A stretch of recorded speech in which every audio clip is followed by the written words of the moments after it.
I'm going to start recording just in case this is gold. No, I'm not. Okay, so I'm going to be honest with you. I used to be so confused, and I still to this day remain a bit confused that particularly men, it was mostly men, but I feel like at the time I thought it was because, men talk about this stuff more maybe, but they were always talking about reading on the toilet. And I'm just like, when do you have time to just read on the toilet? You're how long are your shits taking that you can read? This actually came up on my old podcast, Skeptics Guide, where all of the guys were like, yeah, no, it's like a 30-minute job. And I'm like, I poop in 2 minutes or less. And they thought I was lying. I'm like, no, I feel like I have to poop. I go poop. Where does reading come into this? You're absolutely right. The actual act of the poop coming out of your butt shouldn't take longer than 2 minutes. That's great. Thank you. Yes. But you're missing out on the whole experience. First of all, What is it? Explain it. Part of it is because you're not a parent, and it's the one time I have alone, and I lock that door, and I savor every moment of it. But then part of it is I've always enjoyed the experience of reading while I poop. When I was younger, I would have a book with me always in the bathroom to poop. And if I didn't have that, I was literally reading the back of shampoo bottles. But you're not pooping the whole time. You're sitting there. You're sitting there in between just waiting for the poop to come. Or you've pooped. One of two things. Either there's multiple poops? Yeah, it's not just one log that comes out. Sometimes for some people it's more than one log, yeah. Really? Oh, poops come in all shapes and sizes, my friend. I'm a one and done girl. God bless you.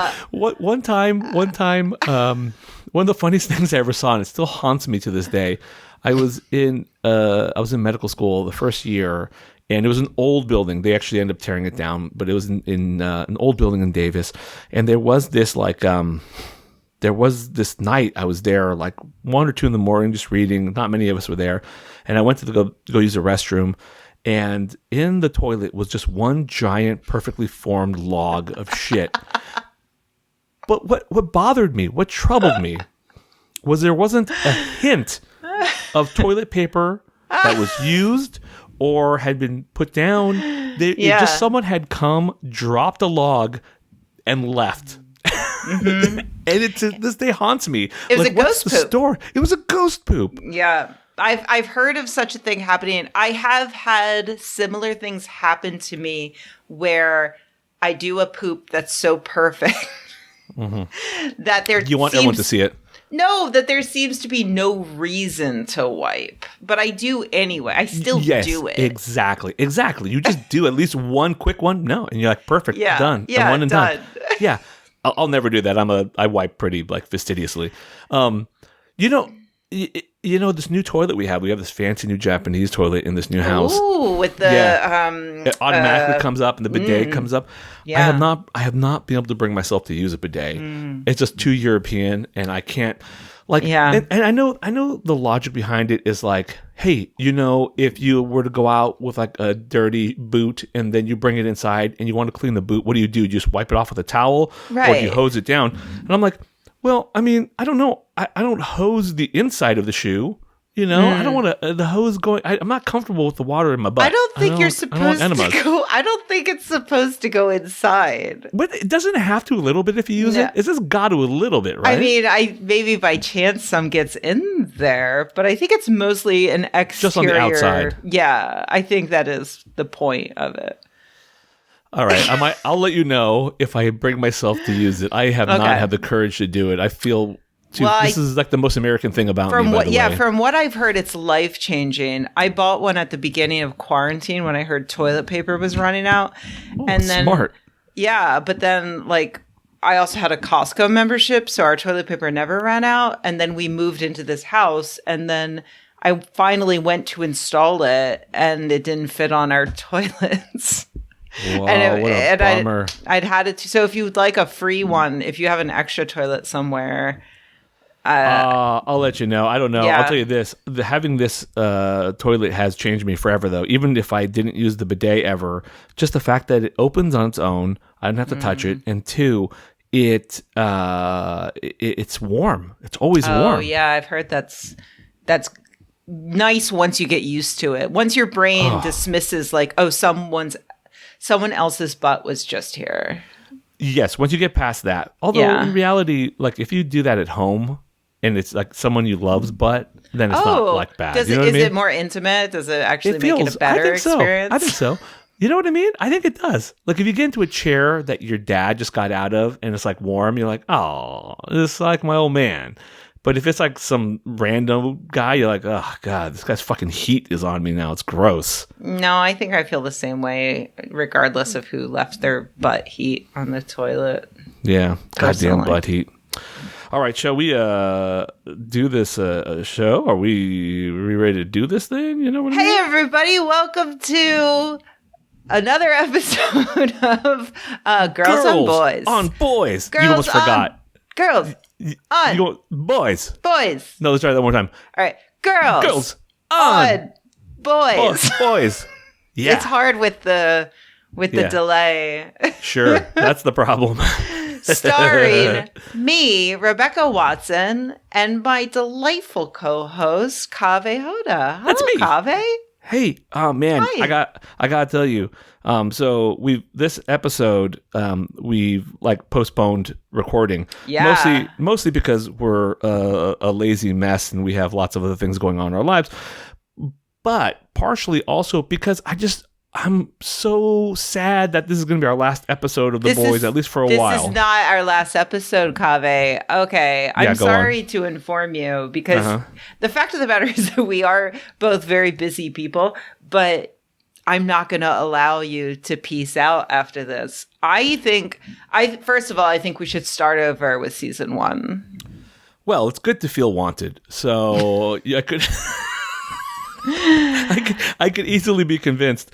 But you know what?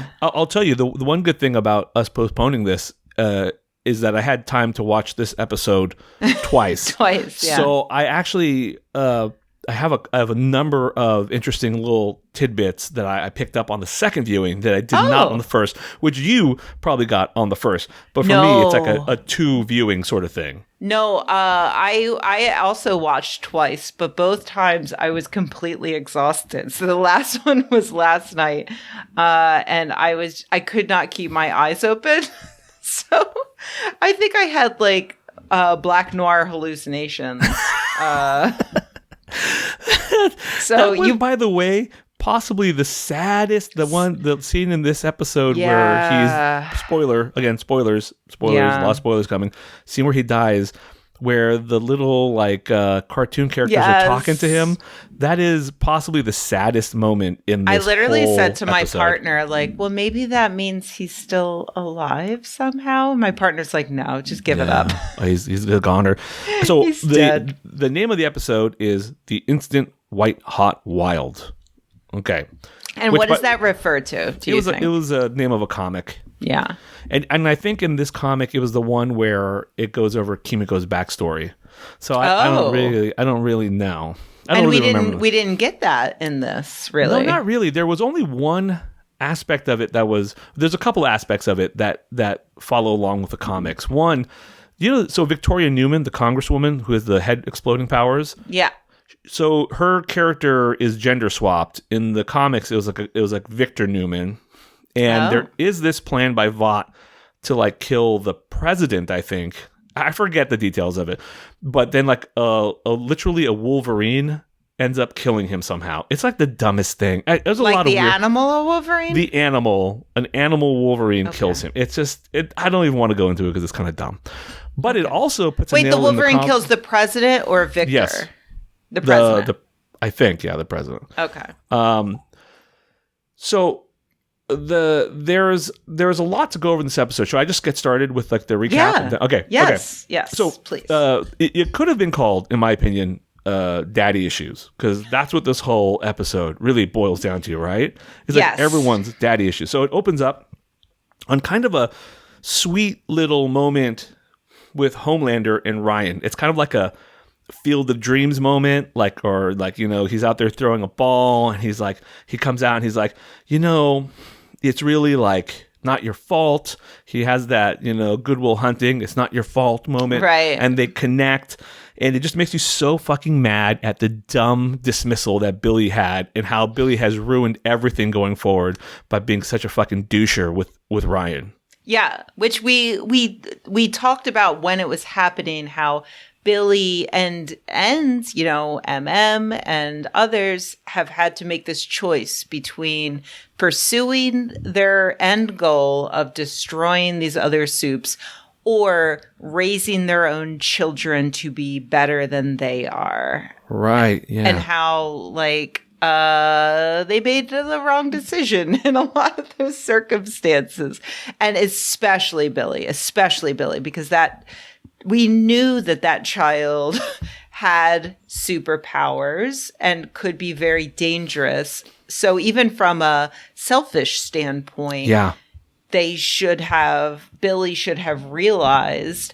But then once we found out that, for instance, Homelander is maybe the son of Soldier Boy, yeah, who's more powerful than his father, now there is another generation, and this cycle is going to continue, right, to make a more horrible person. And Billy could have stopped that if he saw it coming and wanted to. So that's sort of the theme, right? Is that there's all these different people who are thinking about what they've learned from their parents, and either they take the lesson from it or they don't. Homelander doesn't really take the right lesson. Soldier Boy certainly doesn't take the right lesson. MM, he certainly does. He eventually learns, and yes. He's open with. And then Huey too. The whole scene with Huey where he's I didn't know what strength was. I thought that was a really nice little scene. But I feel there's a lot of those scenes where Huey is talking about his dad and being God, I was an asshole to my dad. Right. And which is what every guy at some point goes through is God, I was really an asshole to my dad, wasn't I? And I'm sure my kids will say the same thing to me, I hope. Let's hope so. Because they're such jerks to me what sometimes. a bunch of assholes, God, to be honest. Yeah, bless it, man. I've never met them, but I just assume. I can extrapolate from what I know about you. From the look on my face, how haggard I look, you can extrapolate how difficult my children are. Yeah, exactly. So then we go to the Maeve rally, Save Maeve rally. So Annie's done a good job using her social media campaign. It seems to be working. There's the whole, they're really playing up the political differences in America. There's the whole Rosie the Riveter, progressive, movement on the left, and then there's the God's guns and Homelander signs, and there's even a guy, I can't remember if it was in that scene or the end scene, but there was a guy in the full shaman outfit with the horns, the January 6th guy. Yeah, he's in there. Amazing. So they're really playing that up, and then Maeve escapes, which was one of the more exciting little moments in this episode, I thought, right? Yeah, because we're rooting for Maeve. And also, it's going to be really interesting for this episode to see what choices she makes once she's free. Because this is something we've talked about before. Is she going to be on the Starlight group in terms of doing nothing but good? Or is she on the Billy side of we just have to kill Homelander at all costs? Yes. And Homelander has just locked her up and threatened to harvest her eggs. Mm-hmm. So we could kind of guess where it's going. Yeah, right. But I still enjoyed seeing her arc over this episode. I did too. Should we just finish up her arc? Yeah, let's do it. Yeah. So she gets away. She notifies the boys. They meet her, and she has this hilarious line with Huey. My favorite line, I think, from the episode. She just fucking hates Huey. It's so mean and so mean. Unwarranted that it made me laugh out loud. What did she say? She said he says something really innocuous. He says, "Hey, Maeve, it's nice to see you again." And she goes, "God, it's just like you have a sign across your chest in neon letters saying, 'Mount me, I'm a bottom.'" Yes. And her delivery is just so good. It's just so mean.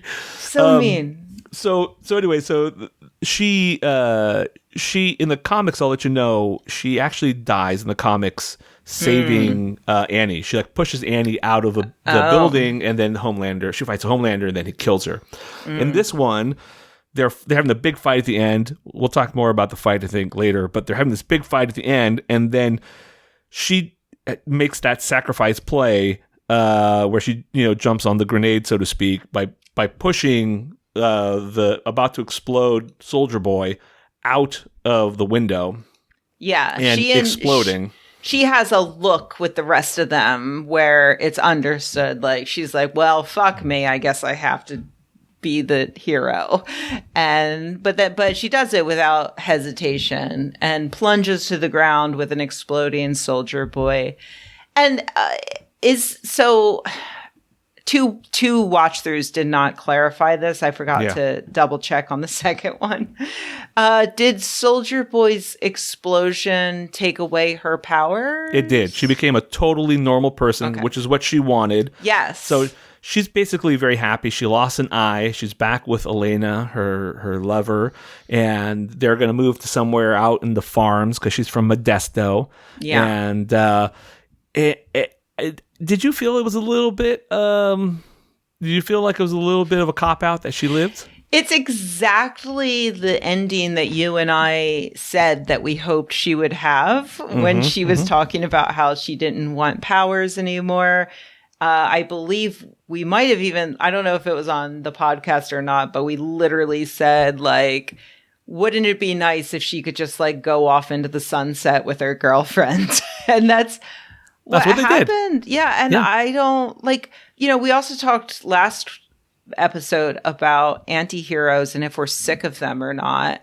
And I think that goes hand in hand with this idea of, are we sick of everybody meeting a horrible end no matter what? And so I don't think it's a cop out to give one, especially female lesbian character, a happy end. Like, give us. She did lose an eye, right? But who needs? We got two for a reason. Yeah, that's right. God gave us two. She'll never play softball again, which would impact her her chances with other lesbians, I guess, if she ever breaks up. She's still stunning. She's still a straight up hottie. A one-eyed Maeve. No doubt. Yeah, I would bang a three-eyed Maeve if she had an eye opening up in the middle of her breasts. I'd be like, cool, watch me lick these. Like, absolutely. So, watch me lick these. So, that's the best thing I've heard in a long time. I'm just saying, I think it's okay to give us this one, like, we need that. Oh my God. We need, give us that happy ending. I'm okay with it too. I don't need there to be, I mean, like, everyone, what makes me so mad? Did you ever watch season 1 of True Detective? Yes. Like, season 1 of True Detective is, in my opinion, the best season of television that's ever happened. It's very good. Yeah. Very good. And spoiler alerts, at the end of it, there is like this, they both live. It's not a happy ending. They're still like deeply broken, traumatized men with physical and spiritual ailments and mental ailments that will follow them for the rest of their lives. But they both lived, and there's like a little glimmer of hope in the end of the season. And I remember people complaining about that. Yeah. And I was like, fuck you people. Yeah. This is okay. They suffered enough. How much do you people fucking want? And it reminds me of another movie that is grossly underrated and underappreciated, particularly in its time, Last Action Hero by Arnold Schwarzenegger. Okay. Didn't see that one coming, but okay. No one ever does. But it's fucking underrated. I mean, I haven't watched it. That's the one where he's like in a movie and he comes out of the movie. Yeah. Very meta, ahead of its time. I liked it. Yeah. Yeah, I did too. I actually haven't watched it in like 20 years, so I liked it when I was 11. Right. But one of the best parts about it is the character who is a character played in the movies by Arnold Schwarzenegger meets Arnold Schwarzenegger. in real life. And Arnold Schwarzenegger's like, "Oh, you must be a stunt double. It's so good to meet. Why didn't they tell us? We're going to have to be friends." And then, I love Arnold is my favorite. No, it's very good. When he was a governor of California, it was like my favorite. Like I just you were just around, you were killing it. I was in my element. I'll put you into fiscal crisis. Yeah. Anyways, so there's this like moment where they're interacting, and Arnold Schwarzenegger wants to be friends with this character who he plays and is now in the real world. And the guy's like, "No, I don't want to talk to you. You're an awful person. You brought me nothing but pain and trauma. I've lost loved ones because of you and these dumb movies that you're in all the time that you think is just a joke." Anyway, long tangent. Where the fuck were we? The boys. Yeah, but what the fuck did I get? How did I get here? We were talking about Maeve and happy endings. Happy endings. So yes, fuck. It's okay to have. Yeah. What's that? She's making the blowjob motion with her mouth in her hand, guys. I don't know why. That's pretty good. You are doing a good like when the hand goes and then the tongue goes into the cheek. Wait, who gets a blowjob here? I don't understand. It's a happy ending. Oh, yeah. Well, to me, that's like, it's the explosion at the end. That's the happy ending. I've never personally had one, so I can missing only out. Guess how they go. It's like that. This is the face you make. Just for people on YouTube. You look like Urkel. You look like an Iranian Urkel just then. What was that movie? What was that movie with Not Without My Daughter? MacGruber. Don't start me on that one. MacGruber. The sex scene in MacGruber is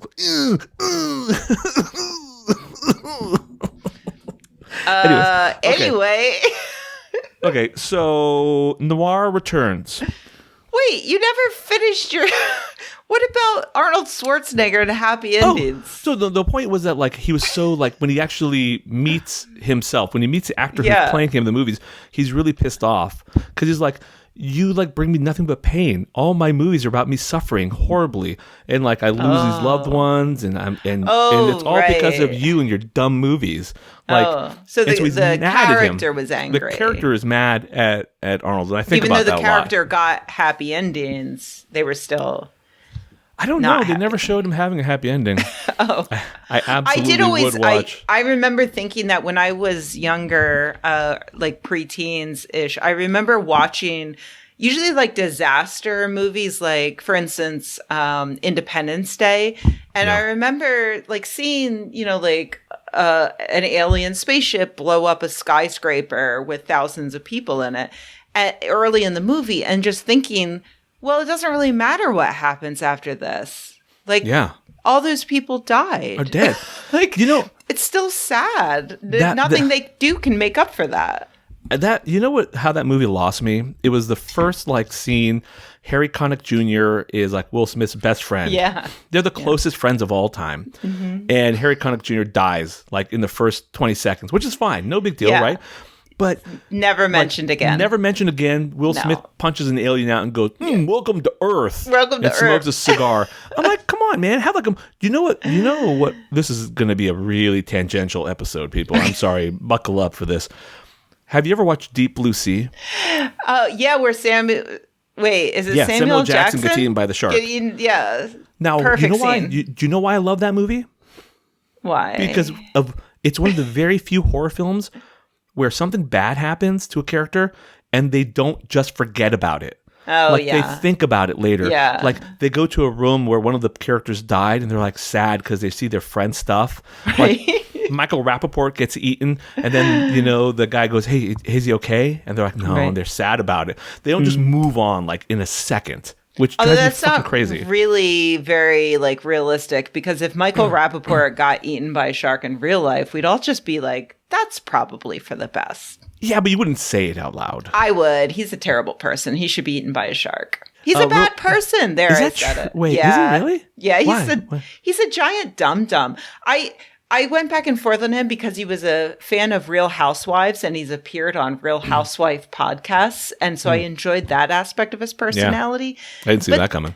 Yeah, but then like he went live streaming where he saw somebody steal like stuff from a Walgreens and was like, "New York has gone to thugs, and he's like very like back feeding the into that blue thing. all of a Yeah. sudden. Oh, God. Yeah, and it's just like shut the fuck up, Michael Well, Rappaport. it's not his fault. He looks like he looks like the ultimate embodiment of a Boston Celtics fan. Yeah. Like that's.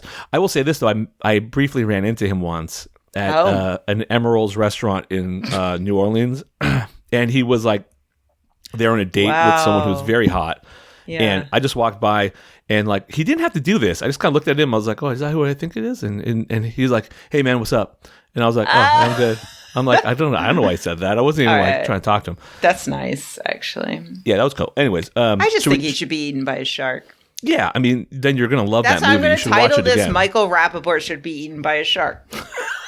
That's what I'm going to title. That's what I'm going to title this episode. I'm making a note. So there is this moment where Homelander and Noir are sort of like reconnecting. Yes. And he's like, tell me about him. I want to know about this guy. Because he wants to know about his dad. And he's like, he's bad. He's bad. And he's like, no, nobody's all bad. Which is like a really smart thing for this show to say, which is true. Yeah. Nobody's all bad. Nobody's all good. Yeah. Which is why the show is good. Yeah. And then later, Homelander kills him because he hid the truth from him. Not much later. Not much pretty later. much immediately after. Like immediately after that, yeah. Soon after he returns. Because Black Noir didn't tell him that he knew that he had a father. That's right. And yeah, like, so we had talked about Black Noir being a blank canvas upon which Homelander projected himself. Yeah. And so it's interesting, like, yeah, this is the first time Black Noir has ever said something upsetting to Homelander. Yeah. And it's his only friend left. It's his only friend, and he kills him. And he couldn't deal with it. And he says, it's so interesting, Homelander is like talking to the rest of his like wannabe family, and he's like, you guys are all worthless. The only person here who's worth a damn I just fucking killed. Yeah. Because he's a fucking psychopath. Yeah. But he's a self-aware psychopath, He is. which makes him compelling, I think. He absolutely. It's a great point.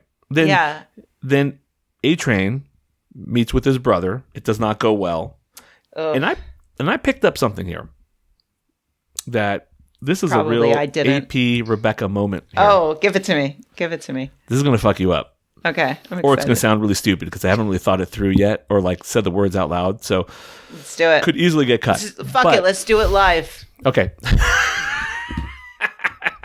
So the whole thing about him taking Blue Hawk's heart, aside from the fact that apparently he doesn't need to be on like immunosuppressants, which is nonsense, and how difficult that would be to get a solid organ transplant True. and recover right away, etc. There is something interesting about it. There's something interesting about the fact that he is this guy, this black man who has taken the heart of a racist, I think, white guy. I don't know, what was he, like, Italian? He was either Hispanic or white. He might have been Italian, actually. Yeah. So when he takes the heart of this racist guy and he puts it into his heart, and it's sort of like, this is what happens with internalized racism. Like, he's been a part of this corporate structure for so long. It's a part of him. It's deep in his heart now. His heart is given to him by these people. He is now he doesn't even realize it, that he's absorbed this, internalized this racist culture. Kaveh, I'm so I feel like a freshman year English teacher who is watching her not top student, but like I'm a bottom. We've made that clear. Oh, you're like Huey. You're a bottom. Like pass my class with straight C's. I feel really proud of you. Yeah, I love it. And I think you're absolutely right. I think that there are metaphorical implications to A-Train having the heart of a racist beating inside of him, and how like this changes the way he's interacting with his brother and how he comes to see himself. And maybe this is finally the metaphor that pushes him over the edge to where even he realizes, that he is the living embodiment of internalized racism. Yeah, I am curious to know where they take his arc from here. Like, Yeah. he started to show some human moments, like that moment with Huey, like when he apologizes. Yes. But I would like But to see him go also- further with that. But also, on the other hand, now with this new heart, he has his powers back more or less. Like Yeah. he was handicapped in a way prior by his bad ticker and whatnot. So now there's a chance, and like we know that the show directly equates superpowers with badness, and so. You know, like there's actually not that much right now besides his own conscience that is going to like lead him to the side of good. So if I had to guess, I'd say that we had at least one more season of A-Train being a complete dick before we Right. get a full, if we ever get a full, you know, like redemption arc. Yeah. I think it's a little ways off. Yeah, I think that's fair. Although if they're able to kill off Noir, I mean, that's interesting. I mean, hopefully they don't kill off two of the only people of color. That's a good point. They I don't think they're going to kill him off. I do hope that he has a redemption arc. Yeah. But I think that maybe he gets to be a dickhead for another. A little bit longer. I'm saying a half a season. Yes. I'm saying he gets I would half like to season of That's fair. being fair. a piece of shit. There. Speaking of redemption, Huey and Annie reconnect, which I always love what happens in this show when they get back together, and then they're because it's kind of like that is sort of like real life. If you have a partner you really love, you have these big blow up fights, and then you're like, you know, a week later you're back together. And like in a way, I don't mean to. This could be taken in a way to suggest that I think that. Toxic relationships are good, but Right. I think in a healthy relationship, sometimes you have a fight and you end up better off because you understand each other better and you Yes. feel like both of you have like made some steps towards being better Right. people. And I think that that's what's happening here with Huey and Starlight agreeing like, okay, you know what? We like, I forget exactly when this quote happens, but they decide like, we save everyone. Like, Save everyone. no matter whether Yeah. they deserve it or not, we're going to save everyone. Absolutely. Huey decides to be a real quote unquote man, learns what being like a man is about, learns what being a hero really is, what that means, you know, what it means to be a hero. And that means saving everyone. I like that. Yeah. And this is something we talked about before that came back was the idea that, you know, Huey's superpower really is his intelligence and not his taking the V-24. Right. And so in this episode, there is a critical moment when Starlight is fighting Soldier Boy. Right. And she needs help. And Huey looks down and he has the V-24 in his hand. He could take it and he could teleport over and teleport her away. But then it would leave Soldier Boy alive and, you know, probably kill a bunch of people. And he pauses and his brain kicks in, which I think is his true superpower that he does not need the drugs for. And he instead kicks up all of the power in the building to power Starlight so she can overload and fuck him up. Exactly. He realizes that he doesn't have to be the hero. He can be her backup. He can support her. He can support a strong woman. He can support be his a partner. Feminist ally. That's right. That's what I am. That's exactly what I am. Yeah, that's my thing. Yeah, what you're doing right now, in that you just sit there and support me being amazing. I'm just turning up the lights on this show. You don't have to though, because I have this box light. It's very bright. It's so Very bright. Okay, so then let's see what other parts of the story. So before the fight, this big fight we've alluded to a couple times, the boys reunite, and Huey talks to Billy, and he's like, "You saved me, albeit in the shittiest way possible, but you saved me." Mm-hmm. And they're like, you could see Billy's humanity peeking through a little bit. But anyways, they lock him up, and they say, "We're gonna go kill this fucker. You stay here." Maeve seems to be siding with the more extreme factions of the boys here. They go there. Now, this is what I want to get to. This is where my major issue with this episode comes up. Okay. It's when they go and Homelander is waiting for them, and Soldier Boy and Maeve and Billy confront him. And then he reveals that Ryan is there, the son. Yeah. And the kid's like, "Hi, Grandpa," which is just like, oh boy. Yeah. And listen, I get what they were trying to do. I get what they were trying to do, which is that Soldier Boy makes the wrong choice, which is to end up being just like his dad. It's all about choices in this episode, about which choice they want to follow. And he makes the wrong choice, and he wants to be like his dad. And by doing that, he's like really upset that his son is not who he wanted him to be. He wanted to be a big, tough, strong guy, and he would want his son to be that way. And he's really bummed that his son, in his mind, is not. But I just didn't really believe it. I can't imagine a guy seeing his son and his grandson and being like, all right, I'm going to kill you still. Like that, it just didn't compute with me. And I don't know how they could have twisted that to make it make more sense. But for me, that did not pan out. I agree. 100%. I had the exact same feeling.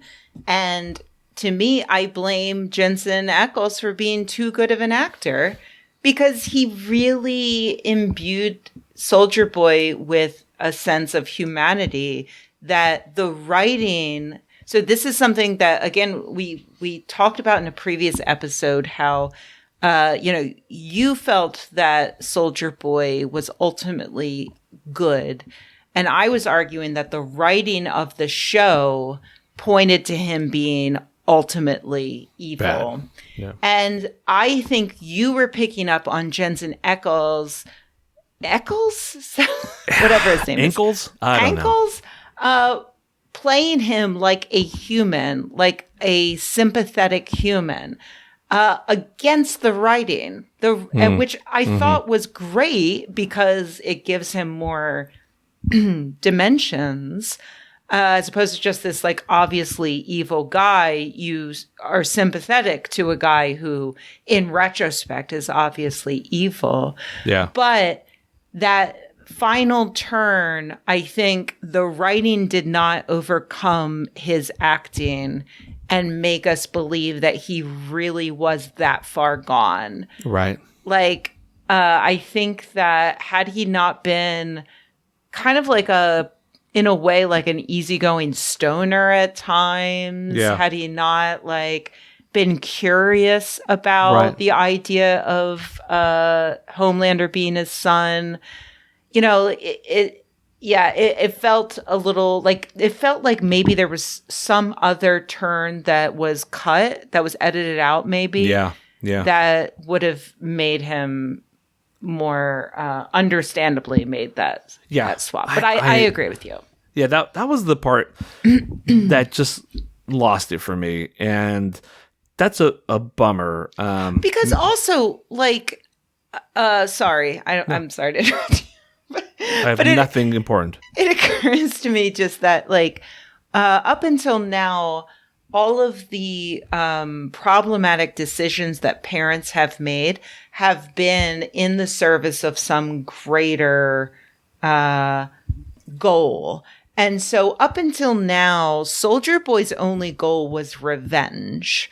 But in this final episode, had, for instance, Black Noir still been alive and Soldier Boy had to choose between his kid and grandson and killing Black Noir, then that would have made sense.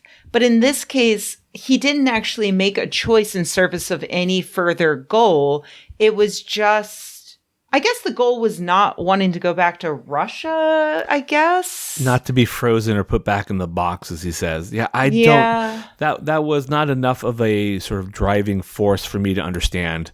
It just didn't make sense. I mean, honestly, like, it would have been better off if they had found a way to make him bad if he was going to explode the place, maybe for whatever reason, and they had to end him or take him out of the storyline. I don't know. That maybe they wrote themselves into a corner. I don't know. You know what I would have done had I been the writer, which obviously I should have been. You should have been. Yeah. I think everyone said that.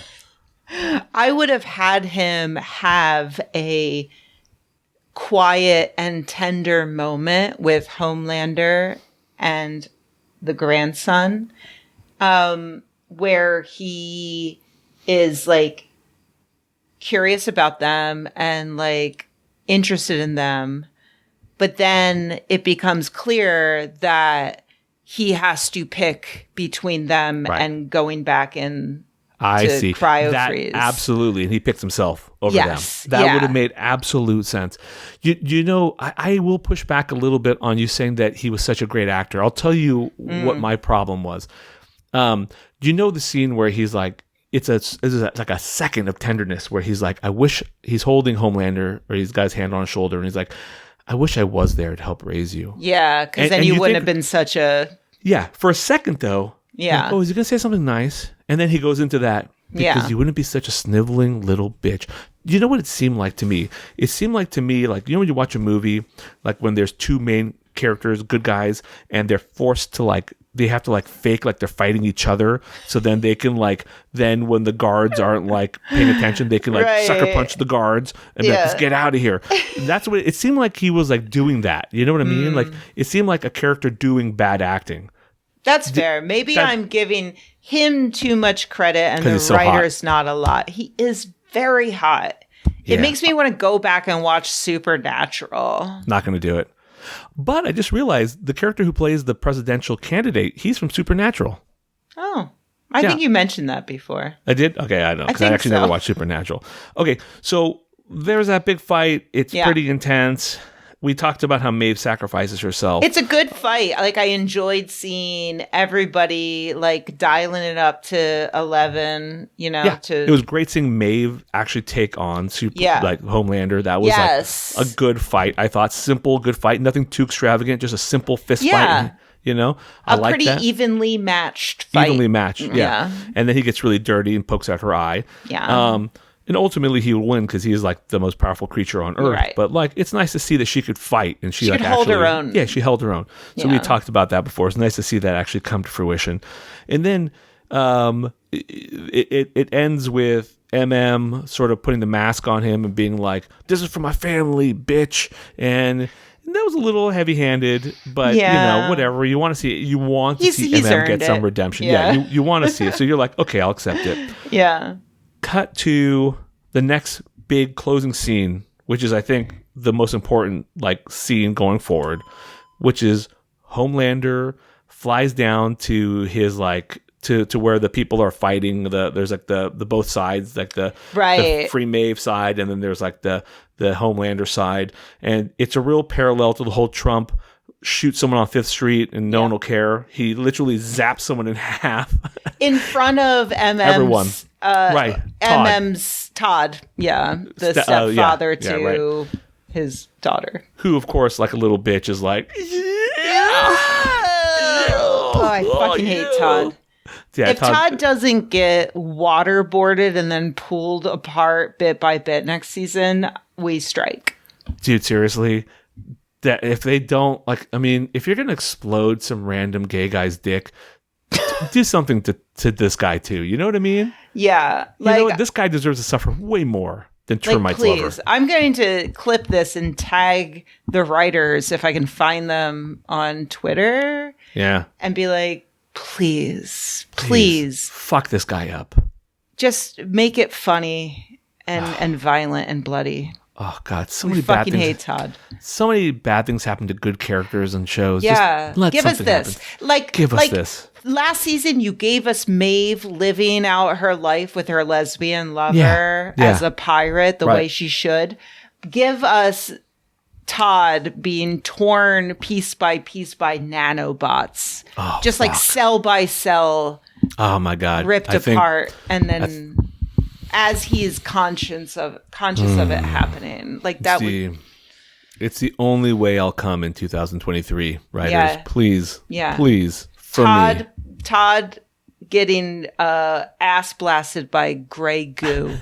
That's the only way I'm going to come. Goo? What's next gray year? goo? Gray goo is the it's the hypothesis that when we create nanobots, that eventually they're going to get out of control and start reproducing and then take over the entire universe and turn it into nothingness. I am going to prescribe you a week off the internet. A week off the internet for knowing that. All right. I have some closing points. Okay. What do you got? What do you got? Some interesting stuff that I think was raised in this season and particularly in this episode. Oh, shit. You're going to go so above and beyond me here. Yeah. Well, this is what happens when you give me 2 viewings. All right. I think there's something up with Huey's mom. Like, at first I thought, like, I just missed some of the backstory, but then I was, like, looking back and I watched some of the back episodes a little bit, and I was like, no, they never talk about it. She just left. They don't explain it. Yeah. And I'm wondering, are they building up to something? Like, is she secretly a soup? Was there secretly something that happened? Is it soup related, her disappearance? Was it maybe like, maybe he got the V or something when he was a kid and it didn't work out and she was pissed, or like she was mad at the dad because the dad gave him the V or something, you know what I mean? That's a really interesting thought, and I'm going to go on record as saying I hope you're wrong. I do too. And actually, this is my second point that I'm going to say, which is I hope that they don't, because I don't want this to be a Rey from Star Wars thing. Yes, that's exactly what I was just thinking. Like, because let's go with the Rian Johnson perspective in that, like, sometimes it's okay for some fucking nobody to step up and do the right thing and be a hero. That's the only thing he did that I really approved of. I'm gonna say something that you're probably not gonna like, and this is controversial, but I thought Rise of Skywalker was better than Last Jedi, except for that one very important theme. Like, I thought, come on, the casino, a planet on fucking Last Jedi. What the fuck was that for? That was such a waste of time. Yeah, that was a long waste of time. Nothing that could have fit in so many of the characters. Killing Akbar off, the one Middle Eastern character in all of Star Wars. Allow me to the one Middle Eastern character they kill off by sucking him out of an air vent. Admiral Akbar. He wasn't Middle Eastern. He's a calamari. Okay, yeah, Mon Calamari, and his name is Akbar, which means great in Arabic. Okay, so don't you fucking the one guy and his son Afwas. That is a coincidence that his name is Akbar. No, his son's name is Aftab, which means like weather or something in Farsi. Oh, weather great. Weather great. Great yeah, weather. Okay. Something. I'm fucking. What is he, a fucking postcard? I'm gonna get a fucking angry email from some Iranian who's listening to this. Yeah, as you should. I'm on their side. Anyways, what's next? Salman Rushdie deserved it. What other Iranian takes do you have? I'm just saying, Yusuf Islam. He makes some good points. Oh my God. I got in kidding. a fight with a friend because I was sure he had apologized many years ago. Yeah. It was when he appeared in that Jon Stewart thing. And my friend was like, man, fuck that. And I was like, no, he apologized. And she's like, he did not. And I was like, I'm pretty sure he did. And then we just furiously typed. I was like, oh, he did not. You're right. Fuck that guy. He did bring it up, but it was nothing that I would consider an apology. Yeah, I agree. If you say we should murder this guy, you should do more than just be like, we all, oops. Listen, I still would like to see that. Marshmallows. I'm not entirely sure what he said in the first place, but no matter what, he should have, he 100% supported the murder of Salman. The fatwa. Okay. Yeah. Mm-hmm. He should absolutely take it back. I agree. Yeah. But fucking the guy's music is so fucking good. It's so I'm sorry. good. It's so fucking good. But I mean, that was the music when he was still pre Yusuf. His actual music is he's now changed it to just Yusuf. Yeah. It's actually been pretty good. I would too if I supported a fatwa. You might want to walk that one back. Just call me. Let's just call me Yusuf. Till Google. So there's one other point. There's one other point for the future I want to bring up. Yes. Which I think would be the way to go, and I think is going to happen.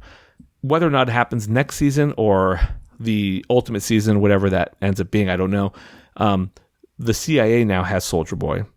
Yes. Clearly, they want to keep him alive because they want to find a way to weaponize his radioactivity, like superpower removing powers, which would be amazing. because I would love to see, like we talked about before, if they were to give me the fan service, what I really want, I want Homelander to become human.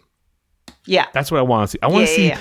I want to see at least, and then just follow him around his new life. Yeah, and not. Like, I don't want him to die right away. Throwing hamburgers at McDonald's employees that made them the wrong way, and just like getting angry and not being able to do shit about it. Like, that would be amazing. That would be amazing. I don't want to see that for more than just one. No, I want an entire spin-off. Exactly. I want an entire spin-off season. Yeah, exactly.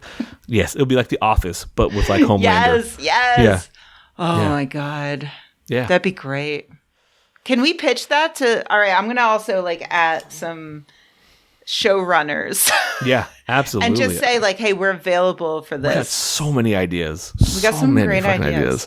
You do all the writing. I'll just do the medical like background stuff to make sure you they could don't do do dumb medical shit. And also like comic book check-ins, you know, because you know more about the comics and stuff. We can do tie-ins. Let's do like a superhero hospital. Why not? Wouldn't that be interesting? Wait, I'm making a note here. Superhero hospital. Write that down. Superhero hospital. Got it. No, this is We're good. Gold. Okay, so this is our last episode for this season. This is the end of this season. But next season is going to be just us brainstorming about Superhero Hospital. I fucking think that's amazing. I'm willing to keep this going. I'll do fucking shows to do. You want to do Paper Girls next? You want to do Paper Girls? Look, Paper Girls is fucking awesome and you will love it. The only downside is like, unlike this show, I'm ahead of you. So I don't know if that's... How far? I think I'm on like episode 6 or something already. 6 or 7. Let me watch the first one. Yeah, watch the first one. Yeah, okay. Figure it out. Because we have several options. Maybe listeners, let us know over on like our YouTube channel, or you can on Twitter at Girls on Boys Pod, or you can email me, Rebecca@skepchick.org, and let us know. For our next season, do you want us to go back and watch season 1 of The Boys and do an episode by episode recap and discussion?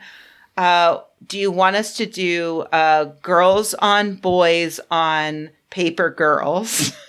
Oh, I like that. Yeah, that's good. Right? Yeah. Or do you want us to do Superhero Hospital? Shall we also throw in House of the Dragon, or are we staying away from that sort of thing? We're staying more like comic booky. Yeah, like we could, but that to me, like those 3 are weird enough, I think, options. Okay. House of Dragon, I think would require like a whole different feed. It's a different thing. Okay, fair enough. Yeah. And if the listeners have an idea for another show that we're just not something mentioning, else, let us know. Yeah, let us know. Maybe it's House of Dragon. Maybe let us know.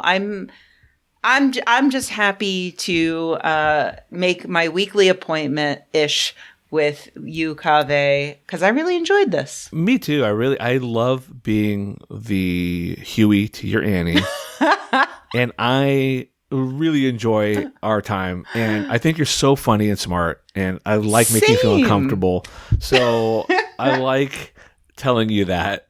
And honestly, it does make me uncomfortable, and I love it. Just love it. And honestly, I would love to keep doing it. So let's figure out a way to do that. All right. We'll do it. All right. But for now, thank you so much. Where do we find you?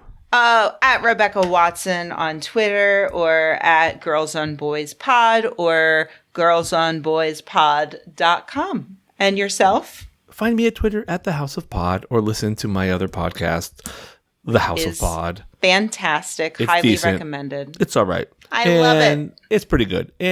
Find us anywhere you listen to podcasts. Anyways, all right, buddy. It's time to say bye. That's good. I think I did too. I actually also recorded myself separately if you want.